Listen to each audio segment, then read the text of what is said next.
संदीप त्रिपाठी है और आज हम जो है हृदय की आंतरिक संरचना के बारे में, इंटरनल स्ट्रक्चर ऑफ हार्ट के बारे में डिटेल में समझाएंगे और ये आपको बहुत अच्छी तरीके से समझ में आएगा। ठीक है, इसको देखना है हृदय की आंतरिक संरचना।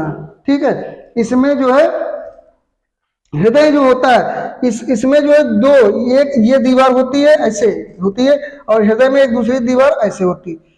तो हृदय जो है, हृदय में जो है एक दीवार ऐसे होगी और एक दीवार ऐसे होगी, तो दो दीवार होती है, जिससे कि हृदय जो होता है दो बेसमों में, चार बेसमों में बढ़ जाता है, 4 चैम्बर में जो है हृदय बढ़ जाता है। ठीक, अब जो है इसमें इधर वाला जो होगा ये बेस्म, इसको कहा जाएगा दायालिंद, राइट आर्किल, और जो इधर वाला जो होगा बेस्म इसको कहेंगे बायालिंद यानी लेफ्ट आर्किल। ठीक, और ये जो होगा इधर जो होगा ये दाया निलय है और इधर जो है ये बाया निलय है। दाएं निलय और बाया निलय के बीच में ये जो दीवार है इसे इंटरवेंट्रिकुलर सेप्टम कहते हैं, इसे इंटरवेंट्रिकुलर सेप्टम कहते हैं। और दोनों अलिंदों के बीच में जो दीवार होती है ये वाली, इसको इंटर आरिकुलर सेप्टम कहते हैं, इसको इंटर आरिकुलर सेप्टम कहते हैं। और ये दीवार जो ये दीवार है इसको कहते हैं इंटर आरिकुलोवेंट्रिकुलर सेप्टम, इसको इंटर आरिकुलोवेंट्रिकुलर सेप्टम कहते हैं। इसको इंटर आरिकुलोवेंट्रिकुलर सेप्टम क्यों कहते हैं? क्योंकि देखिए ये जो दीवार है ये ऊपर के दोनों आर्किल है और नीचे के दोनों वेंट्रिकल है। तो इंटर माने बीच में, आरिकुलो माने ऊपर के दोनों आर्किल, वेंट्रिकुलर माने नीचे के दोनों वेंट्रिकल और सेप्टम माने दीवार। अर्थात इंटर आरिकुलो वेंट्रिकुलर सेप्टम जो है दोनों अलिंदों और दोनों निलयों के बीच की दीवार होती है। इसके बाद में जो है ये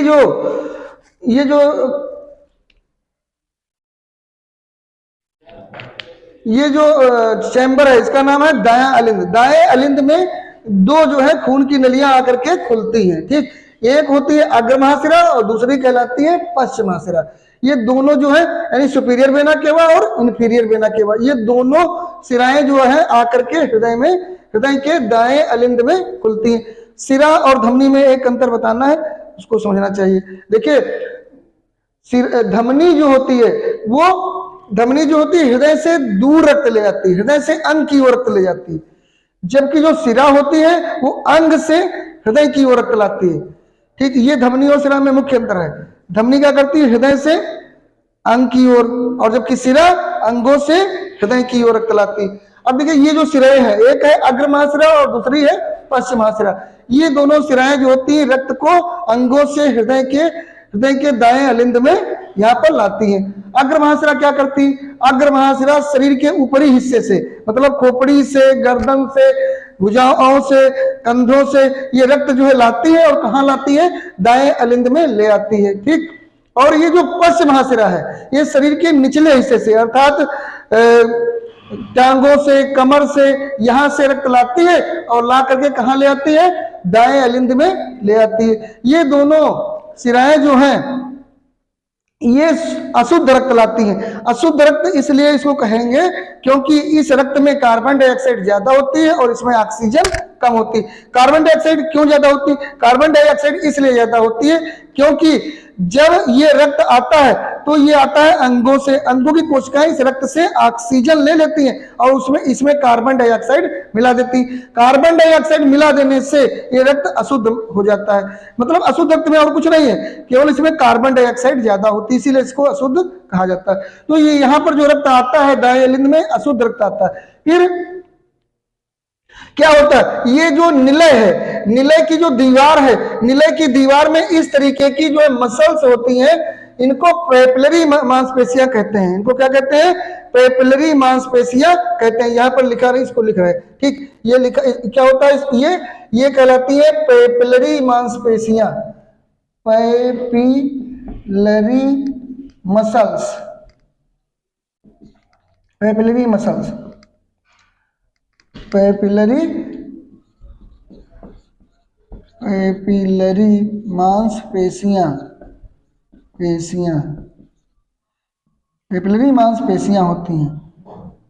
ये पेपिलरी मांसपेशियां होती हैं, ये निलय की दीवार में होती हैं और इन पेपिलरी मांसपेशियों से ये धागे निकलते हैं। ये धागे एक तरफ पेपिलरी मांसपेशियों से जुड़े हैं और ये धागे दूसरी तरफ इन वलनी कपाटों से जुड़े होते हैं। एक वलनी कपाट है त्रिवलनी कपाट, ये इसको कहते हैं त्रिवलनी कपाट। ये दाएं अलिंद और दाएं निलय के बीच में पाया जाता है, इसको कहते हैं त्रिवलनी कपाट।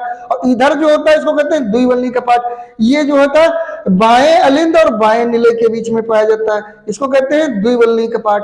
ठीक है, तो ये जो कार्डी टेंडिनी धागे हैं, कार्डी टेंडिनी धागे एक तरफ ये जुड़े होते हैं पेपिलरी मांसपेशियों से और दूसरी तरफ जुड़े होते हैं वलनी कपाटों से, अर्थात द्विवलनी कपाट और त्रिवलनी कपाट, ये धागे जुड़े होते हैं। ठीक, तो जब ये पेपिलरी मांसपेशियां सिकुड़ती हैं तो पेपिलरी मांसपेशियों के सिकुड़ने से ये धागे खिंच जाते हैं और धागों के खिंच जाने से ये जो वाल्व होते हैं त्रिवलनी कपाट, ये जो वाल्व होते हैं ये क्या होते हैं, पहले देखिए ऐसे जो है बंद होते हैं वाल्व, लेकिन जब ये धागे खींचते हैं तो ये वाल्व ऐसे क्या होते हैं, खुल जाते हैं। और जब ये वाल्व खुल जाएंगे तो क्या होगा, यहाँ जो रक्त भरा होगा वो रक्त इस यहाँ से होकर के इस दाएं निलय में आ जाएगा। जब दाएं निलय में रक्त क्या होगा, आ जाएगा, उसके बाद में ये पेपिलरी मांसपेशियां क्या हो जाएंगी, ढीली हो जाएंगी और ये धागे भी ढीले हो जाएंगे। और जब धागे ढीले हो जाएंगे तो ये वाल्व ऐसे खुल गए थे, लेकिन जब धागे ढीले होंगे तो ये वाल्व फिर से यो बंद हो जाएंगे। और जब ये वाल्व बंद हो जाएंगे तो यहाँ जो रक्त आया था दाएं निलय में,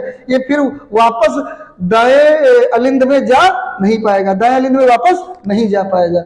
ठीक, ये होता है। देखिए वाल्व क्या होता है, तो वाल्व एक ऐसी युक्ति होती है, वाल्व एक ऐसी युक्ति होती है जो किसी तरल को एक ही दिशा में बहने देती है। Valve is a device which allows to flow any fluid in one direction. मतलब जो वाल्व मतलब कपाट एक ऐसी युक्ति होती है जो किसी तरल को एक ही दिशा में जाने देती है। जैसे साइकिल के ट्यूब में वाल्व लगा तो हवा ट्यूब के अंदर तो जाएगी लेकिन ट्यूब से बाहर नहीं निकल पाएगी। ऐसे कपाट जो लगे हैं दरवाजे में, ये कपाट एक दिशा में तो खुलेंगे लेकिन दूसरी दिशा में नहीं खुलते हैं। तो वाल्व केवल एक ही दिशा में खुलते हैं, दूसरी दिशा में नहीं खुलते। तो यहाँ ये वाल्व लगे होते हैं, ये वाल्व जो है खुल जाएंगे तो ये अलिंद का रक्त निलय में आ जाएगा, लेकिन निलय का रक्त अलिंद में वापस नहीं जा पाएगा। तो ये रक्त आकर के कहां भर जाता है, ये रक्त आकर के दाएं निलय में भर जाता है, दाएं निलय में। अब ये निलय जब सिकुड़ेगा तो यहाँ जो दाएं निलय में जो रक्त भरा होगा, यहाँ पर जो रक्त भरा होगा उस रक्त पर दबाव पड़ेगा, और जब रक्त पर दबाव पड़ेगा तो फिर क्या होगा, रक्त पर जब दबाव पड़ेगा तो यहाँ जो रक्त भरा होता है ये रक्त इस नली में प्रवेश कर जाएगा, इस नली में प्रवेश कर जाएगा। जब रक्त जो निलय सिकुड़ेगा तो रक्त पर दबाव पड़ेगा और दबाव पड़ने से रक्त इस नली में प्रवेश कर जाएगा। इस नली के प्रारंभ में अर्धचंद्राकार कपाट होते हैं, सेमी ल्यूनर वाल्व होते हैं। ये वाल्व जो होते हैं इस नली में अंदर की ओर खुल जाते हैं जिससे रक्त इस नली में प्रवेश कर जाता है। और जब रक्त इस नली में प्रवेश कर जाता है फिर इस नली से वापस इस दाएं निलय में रक्त नहीं आ पाएगा। क्यों? क्योंकि ये वाल्व अंदर की ओर खुल गए थे और जब रक्त ऊपर चढ़ने लगेगा तो ये वाल्व फिर से बंद हो जाएंगे जिससे रक्त जो है वापस नली से निकलकर दाएं निलय में नहीं आ पाएगा। तो ये वाल्व कहलाते हैं अर्धचंद्राकार कपाट। ये अर्धचंद्राकार कपाट कहाँ है? फुसफुसी धमनी के शुरुआत में है। ठीक, अब इस फुसफुसी धमनी में रक्त जाता है तो यहाँ कैसा होता है अशुद्ध, और इस दाएं अलिंद में कैसा होता है अशुद्ध, और दाएं निलय में कैसा अशुद्ध रक्त। तो इस जो फुसफुसी धमनी में कैसा रक्त जाएगा? अशुद्ध रक्त जाएगा। अशुद्ध रक्त जाएगा तो ये जाकर के फुसफुसी धमनी आगे जाकर के दो शाखाओं में बढ़ जाती, एक शाखा एक फेफड़े को, दूसरी शाखा दूसरे फेफड़े को चली जाती। जब फेफड़े में जाती तो फेफड़े में जाकर के ये महीन शाखाओं में बढ़ जाती है और इन शाखाओं में छिद्र होते हैं तो इन रक्त से कार्बन डाइऑक्साइड निकलकर फेफड़ों में चली जाती है और फेफड़ों की ऑक्सीजन जो है इस रक्त में आ जाती है, जिससे ये रक्त जो है ऑक्सीजनेटेड हो जाता है, यानी शुद्ध हो जाता है। और जब शुद्ध हो जाता है रक्त तो फिर फेफड़ों से वापस जो रक्त है वो फिर से इस जो है बाएं अलिंद में आता है, फेफड़ों से आता है। फेफड़ों से ये जो फुसफुसी सिरा है ये रक्त जो है फेफड़ों से वापस बाएं अलिंद में ले आती है। तो इस बाएं अलिंद में जो रक्त आता है ये होता है शुद्ध रक्त होता है। ठीक, इसमें ऑक्सीजन की मात्रा होती है, ज्यादा होती है। तो अब क्या होता है, देखिए ये जो निलय है, निलय की दीवार में ये कौन सी मसल थी? पेपिलरी मांसपेशियां होती हैं, ये वाली पेपिलरी मांसपेशियां होती। पेपिलरी मांसपेशियां जब सिकुड़ती हैं तो ये धागे खिंच जाते हैं और धागे खिंच जाने से वाल्व ऐसे खुल जाते हैं, वाल्व ऐसे बनते हैं, ऐसे खुल जाते हैं। और जब खुल जाते हैं तो यहाँ जो रक्त भरा होता है बाएं अलिंद में, बाएं अलिंद का रक्त कहाँ आ जाता है? बाएं निलय में आ जाता है। उसके बाद में धागे, ये पेपिलरी मसल्स फिर फैल जाती हैं, धागे फिर फैल जाते हैं और ये वाल्व जो होते हैं द्विवलनी कपाट ये फिर से बंद हो जाते हैं। द्विवलनी कपाट को मिट्रल वाल्व भी कहा जाता है। द्विवल्ली कपाट को मिट्रल वाल्व भी कहा जाता है। द्विवल्ली कपाट को और क्या कहते हैं? मिट्रल वाल्व कहते हैं। अब जब ये वाल्व बंद हो जाएगा तो यहाँ जो बाएं नीले में रक्त आ गया, ये फिर वापस बाएं अलिंद में नहीं जा पाएगा, बाएं अलिंद में नहीं जा पाएगा। बाएं नीले में आकर के रक्त भर गया। जब बाएं नीले में आकर के रक्त भर गया तो जब ये नीले सिकुड़ेगा तो इस रक्त पर क्या पड़ेगा? दबाव पड़ेगा। तो यहाँ जो रक्त भरा होगा वो इस नली में प्रवेश कर जाएगा। इस नली का नाम क्या है? दैहिक महाधमनी कैरोटिको सिस्टेमिक एवोर्टा कहलाता है, सीएसए इसको कहते हैं। ये रक्त इस दैहिक महाधमनी में चला जाएगा और यहाँ जो शुद्ध रक्त आया था तो यहाँ भी शुद्ध रक्त आएगा, मतलब बाएं अलिंद में शुद्ध रक्त आया तो बाएं नीले में भी शुद्ध रक्त आएगा। तो ये शुद्ध रक्त इस दैहिक महाधमनी में चला जाएगा और दैहिक महाधमनी क्या करेगी? शुद्ध रक्त को शरीर के सभी अंगों को पहुंचाएगी। अब कहेंगे कि एक नली जो सभी अंगों को रक्त कैसे पहुंचाएगी? इस नली से, दैहिक महाधमनी से अनेक शाखाएं निकलती है। एक शाखा एक अंग को, दूसरी शाखा दूसरे अंग को, तीसरी शाखा तीसरे अंग को, इस तरीके से अलग अलग अंगों को विभिन्न शाखाएं जो होती है रक्त पहुंचाती हैं। जब ये रक्त उन अंगों में पहुंचता है तो उन अंगों की कोशिकाएं इस रक्त से ऑक्सीजन ले लेती है और इसमें कार्बन डाइऑक्साइड मिला देती है और कार्बन डाइऑक्साइड मिला देने से रक्त पुनः अशुद्ध हो जाता है और ये अशुद्ध रक्त फिर से अंगों से जो है ये अग्र महाश्रा और पश्चिम महाश्रा के द्वारा फिर से जो है ये आ जाता है दाएं अलिंद में, फिर आ जाता है। इस तरीके से ये रुधिर चक्र चलता है। इसको ब्लड सर्कुलेशन कहते हैं, ब्लड सर्कुलेशन कहते हैं। सर्कुलेशन मीन सर्किल, मतलब हृदय से अंगों में और अंगों से फिर हृदय में और हृदय से फिर अंगों में, यानी ये सर्किल चलता रहता है, इसीलिए इसको ब्लड सर्कुलेशन कहते हैं। ठीक, अब जो है जो हृदय होता है, हृदय में देखिए इसमें जो अलिंद होते हैं, अलिंद की दीवार देखिए पतली होती है। अलिंद की दीवार पतली क्यों होती है? अलिंद की दीवार पतली इसलिए होती है क्योंकि इसमें रक्त जो है वो आता है और ये अलिंद रक्त भेजने का काम नहीं करता है। क्योंकि ये रक्त भेजने का काम नहीं करता है तो इस पर इससे कोई दबाव डालना नहीं, इसलिए इसकी दीवार पतली होती, काम चल जाता है। लेकिन ये जो निलय होता है इसकी दीवार मोटी होती। क्यों? क्योंकि ये निलय जब सिकुड़ता है बहुत तेजी से तब ये रक्त जो होता है अंगों की ओर भेजता है। तो जब बहुत तेजी से सिकुड़ेगा तो दबाव पड़ेगा, तो अगर ये निलय की दीवार पतली होगी तो ये फट जाएगी, इसीलिए निलय की दीवार मोटी होती है। एक बात और, जो ये दायां निलय इसकी दीवार थोड़ा कम मोटी होती, लेकिन बाएं निलय की दीवार ज्यादा मोटी होती। इसका इधर की दीवार क्या है? ज्यादा मोटी। क्यों मोटी है?